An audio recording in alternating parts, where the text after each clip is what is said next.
আমরা এক শ্রাইনে গেছিলাম, ওখানেই দেখলাম ট্র্যাডিশনাল জাপানিজ ম্যারেজ সেরিমনি। ভগবানের সামনে বিয়ের জন্য এই প্রাচীন দরবারি সঙ্গীত পরিবেশনের মাধ্যমে বরকনেকে নিয়ে যাওয়া হয় শ্রাইনের সামনেই একটা বিবাহ মণ্ডপে।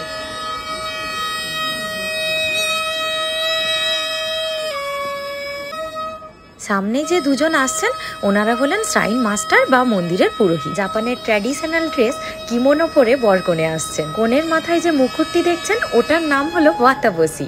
জাপানিজ বিয়ের কনেরা এটা পরে থাকেন।